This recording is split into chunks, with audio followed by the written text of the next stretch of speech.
আসসালামু আলাইকুম ফ্রেন্ডস, চলে আসলাম একটা খুব জরুরি ভিডিও নিয়ে, যেটা আপনাদের এলইডির কাজের ক্ষেত্রে অনেক দরকারি বিষয়। সেটা হলো, অনেকে আছেন সিকিবি লাইন ঠিকমতো বোঝেন না, চিনতে সমস্যা হয়। তাদের জন্য ত্রিকোণ প্যানেল শর্ট হয়ে গেলে সহজেই সিকিবি লাইন কিভাবে চিনতে পারবেন, কিভাবে বুঝতে পারবেন যে এগুলো সিকিবি লাইন। তো কথা না বাড়িয়ে ভিডিওটা শুরু করি।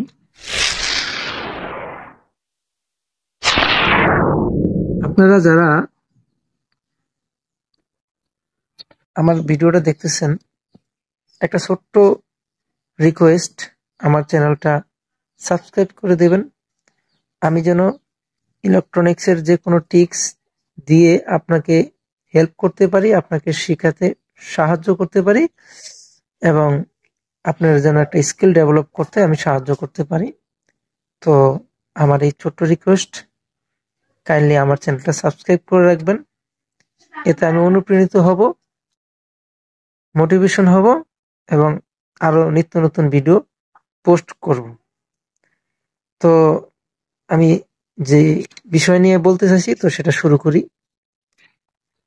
তো তারপরও আরেকটু ইন্ট্রোডিউকশন করে দেই আপনাদের জন্য। শুধু সিকেবির কথা বলবো, ঠিক আছে, তাও আপনার যারা বিগিনার এবং অনেকে এগুলার সাথে আগ্রহী এবং শিখতে চান, তাদের জন্য সিকেবির পাশাপাশি আমি আরো দুই চারটা কথা বলে আসলে সিকেবিতে চলে আসি। ফ্রেন্ডস, এটা কিন্তু ডিসি ডিসি আইসি। এটা দ্বারা এখানকার পাওয়ারটা জেনারেট হয়, যেখানে যতটুকু ভোল্ট দরকার এই আইসিটা দ্বারা জেনারেট হয়। একটু পরিচয় করে দিচ্ছি। এটা হলো টি-কন আইসি। টি-কন আইসি, এটা হলো লেভেল শিফটার আইসি এটা। আর এটা ফ্ল্যাশার, আর এটা গামা সেকশন। আরো ক্ষুদ্র ছোট ছোট কিছু আইসি আছে, এগুলা ছোট ছোট সুইচিং করে, ঠিক আছে। এগুলার ব্যবহার খুব নাই, আছে আমাদের কাজের ক্ষেত্রে খুব একটা লাগে না, এগুলো খারাপ তেমন হয় না। এবার আসি সিকেবির প্রশ্নতে। আপনি সিকেবি লাইন কিভাবে বুঝবেন? প্রথম টিক্সটা হলো, আপনি এখানে সবার শেষে যে 6 থেকে 7টা 8টা লাইন পাবেন শেষে, এবং এখানেও 6 থেকে 7টা 8টা যে লাইন পাবেন, এগুলোই সিকেবি লাইন টিকোনে। আমি আমার কাছ থেকে দেখাচ্ছি। এই যে দেখেন,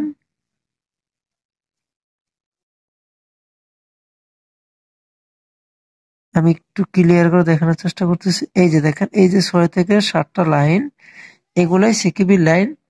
প্যানেল শর্ট হলে, প্রোটেকশন মোডে চলে গেলে এগুলো আগে ছেড়ে দিতে হয়, তাহলে যদি ফিরে আসে তাহলে আপনি বুঝবেন যে প্যানেলের সিকেবি শর্ট ছিল।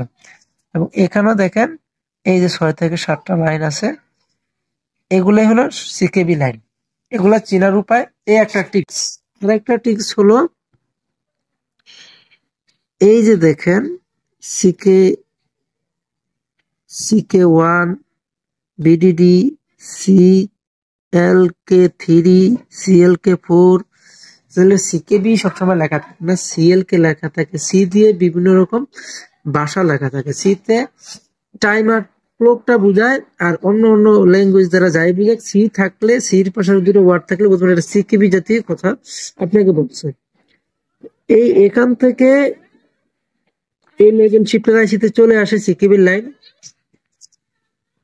এবং এখান থেকেও একইভাবে লেভেল শিফটার আইসিতে আপনার সিকেবি লাইনটা আসে। আর এখানে দেখেন একই রকম ত্রিকোণ বোর্ড, কিন্তু এখানে এটাই আছে দেখেন, আর এইটাই কিন্তু একই রকম দেখতে। দেখেন দুইটা ত্রিকোণ প্রায় একরকম, কিন্তু একটু পরিবর্তন আছে। একটু পরিবর্তন বলতে কি, এখানে লেভেল শিফটার আইসি ব্যবহার করে নেই, এখানে কি করছে, ত্রিকোণ থেকে সরাসরি এই সিকেবি যে সর্বশেষ যে এই যে এই ৬০০টা লাইন আর এখানে ৬০০টা লাইন, এগুলা কিন্তু সিকেবির লাইন। তো সর্বশেষ এই লাইনগুলা কিন্তু টিকনে সরাসরি চলে আসছে। আর এটাতে কি করছে, এখান থেকে এই লেভেল শিফটার আসছে, লেভেল শিফটার থেকে এখানে আসছে। তো সিকেবি লাইন কোনো না কোনো ভাবে টিকন বোর্ডে ইনপুট করে।